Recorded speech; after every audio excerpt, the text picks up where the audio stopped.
Hello everyone, welcome back to Krishna educationals. तो आज हम शुरू करने जा रहे हैं प्री एंड पोस्ट इनकॉर्पोरेशन का प्रैक्टिकल प्रॉब्लम नंबर 2। ठीक है। The partners Kamal and Vimal decided to convert their existing partnership business into a private limited company called Messrs KV trading private limited with effect from 1 July 2012। Incorporate कब हुई है? 1 July 2012। The same books of accounts were continued by the company, which closed its account for first term on 31st March 2013. ठीक है। The summarized profit and loss account for the year ended 31st March 2013 is below.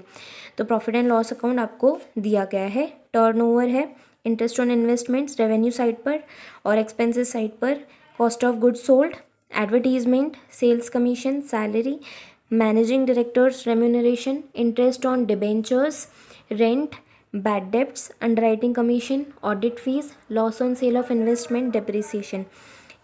यहाँ पे अगर आपने देखा होगा आपको gross profit दिया नहीं गया है डायरेक्टली। ठीक है। टर्नओवर, सो हम ग्रॉस प्रॉफिट कैसे निकालेंगे? Turnover less cost of goods sold. अब उसके बाद एडिशनल इन्फॉर्मेशन दी गई है। The average monthly sales doubled from 1 July 2012। Gross profit ratio was constant. ये सेल्स के लिए काम आएगा, सेल्स रेशियो निकालने के लिए। All investments were sold on 31 May 2012। उसके बाद है average monthly salary doubled from 1 October 2012। Salary के लिए काम आएगा। The company occupied additional space from 1 July 2012 for which rent of ₹20,000 per month was incurred. Okay. Bad debts recovered amounting to ₹50,000 for a sale made in 2010। ये same हमने adjustment देखी थी किसमें? Illustration 7 में। Has been deducted from bad debts mention above. उसके बाद है audit fees pertains to the company. अब आगे क्या बोला है? Prepare a statement apportioning the expenses between pre and post incorporation periods and calculate the profit or loss for such periods.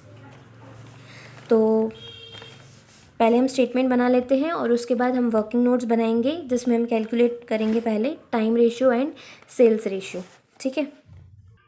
Statement हमारी बन चुकी है, तो पहले निकाल लेते हैं time ratio. Working note 1, time ratio. Pre incorporation ये पीरियड शुरू हो रहा है आपका 1 अप्रैल 2012 टू 31 मई 2012 और पोस्ट इनकॉर्पोरेशन पीरियड ये आपका शुरू होता है यहाँ पे 38 जून आना चाहिए। 38 जून 2012 और पोस्ट इनकॉर्पोरेशन ये आपका शुरू होता है 1 जुलाई 2012 टू 31 मार्च 2013। तो प्री इनकॉर्पोरेशन के लिए कितने मंथ्स होते हैं? ये होते हैं 3 मंथ्स और ये होते हैं 9 मंथ्स। तो आपका टाइम रेशियो क्या बन गया? 1:3। अब उसके बाद सेल्स रेशियो। अब सेल्स रेशियो निकालने के लिए उन्होंने एडिशनल इन्फॉर्मेशन क्या दी गई है? The average monthly sales doubled from 1 July 2012। ठीक है। तो एवरेज मंथली सेल डबल हो गई है 1 जुलाई 2012 और ये आपका पोस्ट इनकॉर्पोरेशन पीरियड भी है। तो let assume average monthly sales ₹X। तो आपकी प्री इनकॉर्पोरेशन सेल्स होगी, आपके प्री इनकॉर्पोरेशन में टाइम मंथ कितने थे? वो थे 3 मंथ्स। तो ये आएगा 3X और पोस्ट इनकॉर्पोरेशन सेल्स यहाँ पे डबल हो गई है आपकी average monthly cell pre post incorporation से डबल हो गई है। X है तो 2X हो गया। ठीक है। 2x हो गया, पर पोस्ट इनकॉर्पोरेशन में आपके कितने मंथ्स थे, 9 मंथ्स, तो ये होगा 18x। तो आपका सेल्स रेशियो क्या आया, 3:18, दैट इज़ 1:6। ये आपका सेल्स रेशियो आ गया। ये 2 वर्किंग नोट्स हो गई। तो अब हम स्टेटमेंट शुरू करते हैं, सॉल्यूशन शुरू करते हैं। यहाँ पे क्रॉस प्रॉफिट डायरेक्टली दिया ही नहीं गया है, तो हम डिफरेंस निकालेंगे किसका, turnover less cost of goods sold. तो ग्रॉस प्रॉफिट 240 माइनस, ध्यान रखना है ये लैक्स में है, ठीक है, 240 माइनस 102, 138, ये जाएगा सेल्स रेशियो में। सेल्स रेशियो आपका क्या निकला था, 1:6।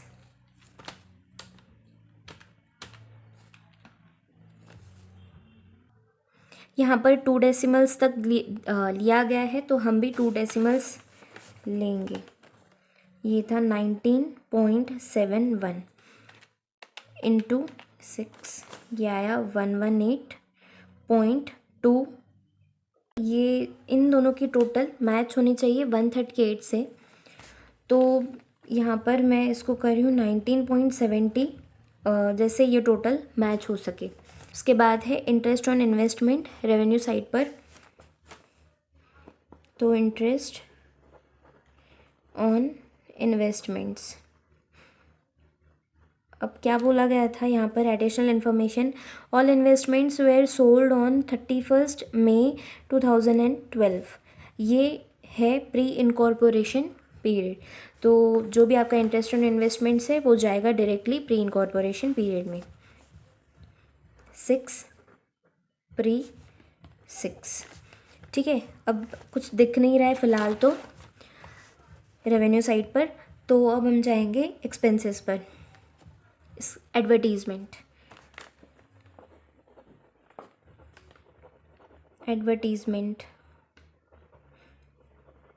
ये जाएगा आपका सेल्स रेशियो में।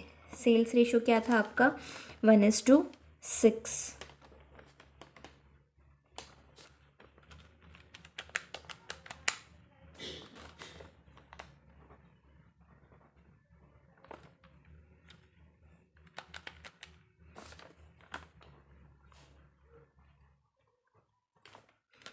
ये आ गया आपका एडवर्टीज़मेंट। उसके बाद है सेल्स कमीशन। सेल्स कमीशन जाएगा डायरेक्टली सेल्स रेशियो में, 6, 1:6 .85 5.14, ठीक है। उसके बाद सैलरी, ये कितना दिया गया है, 18। अब यहाँ पे एडिशनल इन्फॉर्मेशन क्या थी सैलरी की, average monthly salary doubled from 1 October 2012। तो इसके लिए वर्किंग नोट बना लेते हैं। So let's assume monthly salary equals to ₹X। तो आपकी प्री इनकॉर्पोरेशन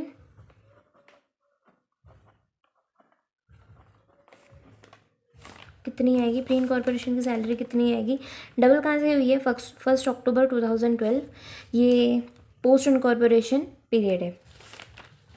तो आपकी प्री इनकॉर्पोरेशन में कितने मंथ्स थे, 3 मंथ्स, 3 मंथ्स इंटू ₹X, ये हुआ 3X, ठीक है।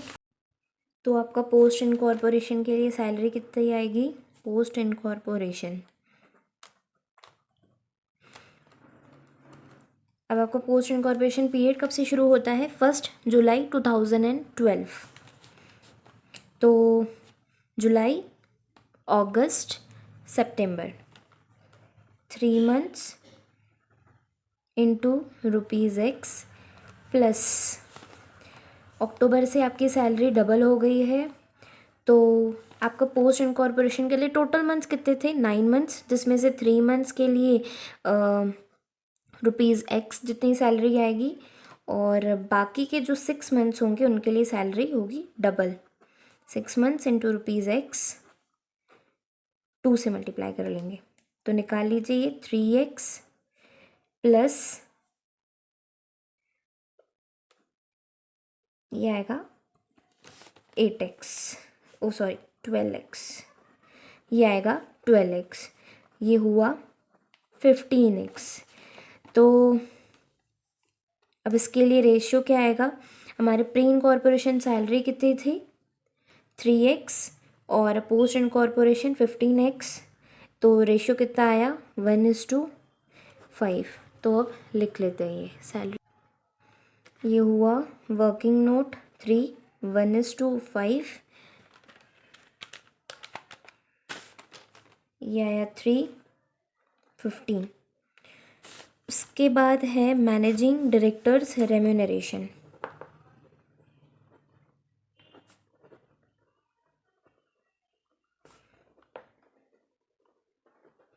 इसके लिए कोई एडिशनल इन्फॉर्मेशन नहीं है और ये कंपनी से रिलेटेड है, तो डायरेक्टली जाएगा पोस्ट में 6। ठीक है।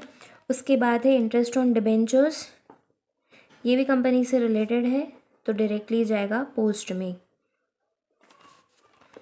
2। उसके बाद है रेंट। अब रेंट के लिए उन्होंने एडिशनल इन्फॉर्मेशन दी गई है। The company occupied additional space from 1 July 2012 for which rent of ₹20,000 per month was incurred. Additional space company ने एक्वायर करी है 1 जुलाई 2012, जिसके लिए एडिशनल रेंट लगा है पर मंथ 20,000 पर मंथ का। ठीक है, तो इसके लिए वर्किंग नोट बना लेते हैं। Working note 4, rent. Total rent कितना है? 5.5, दैट इज 5,50,000।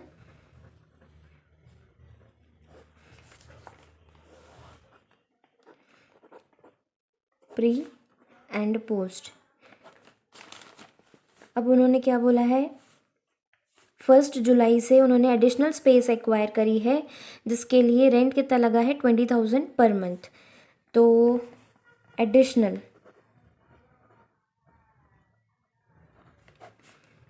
9 मंथ्स इंटू ₹20,000, ये कितना आएगा? 1,80,000। अब इस एडिशनल को डिडक्ट करके आपका कितना आता है? रेंट 5,50,000 माइनस 1,80,000, ये आता है 3,70,000। ठीक है, 3,70,000। अब इसको बाइफरगेट कर दें प्री एंड पोस्ट में। ये तो नॉर्मली लगा ही लगा है, पर एडिशनल जो ये लगा है वो डायरेक्टली जाएगा आपका पोस्ट में, क्योंकि ये लगा है फ्रॉम 1 जुलाई 2012।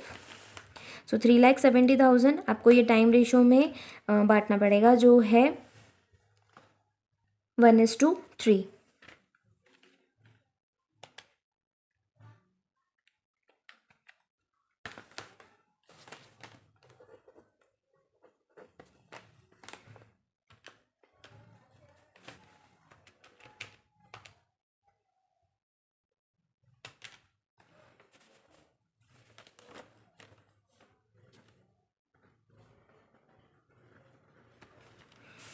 तो पोस्ट के लिए आपका टोटल रेंट कितना आएगा?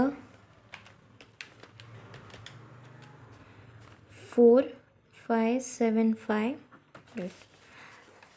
तो ये आपका आ गया। अब हम इसको लिख लेते हैं। तो रेंट कितना था? 5.5, वर्किंग नोट 4, ये कितना था? 92,500, तो हम इसको करते हैं 0.93, और वो था 4,575,000, तो 4.57, क्योंकि 2 डेसिमल तक ही उन्होंने यहाँ पे अलाउ करा गया है। अब उसके बाद है बैड डेब्ट्स बैड डेब्ट्स के लिए एडिशनल इन्फॉर्मेशन क्या दी गई है, bad debts recovered amounting to ₹50,000, ये रिकवरी हो चुकी है किसके लिए, किस सेल के लिए, जो सेल की गई थी 2010 में। Has been deducted from bad debts mention above, जो बैड डेब्ट्स यहाँ पे दिए गए हैं वहाँ से ऑलरेडी ये डिडक्ट किए गए हैं। ठीक है, पहले हम यहाँ पे रिकवरी दिखाएंगे बैड डेब्ट्स की 50,000 की, तो ये आएगा 0.5, ये जाएगा प्री में, बिकॉज ये किसके लिए किया गया था, सेल मेड इन 2010 जो बिलोंग करता है प्री इनकॉर्पोरेशन पीरियड से, तो 0.5। अब बैड डेब्ट्स यहाँ से ऑलरेडी डिडक्ट किए गए थे, तो 1 + 0.5, ये आपका डिवाइड होगा, डिस्ट्रीब्यूट होगा सेल्स रेशो में 1:6।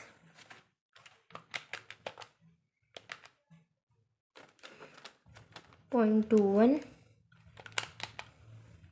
1.29। ठीक है, ये हो गया बैड डेब्ट्स। अब अंडरराइटिंग कमीशन है,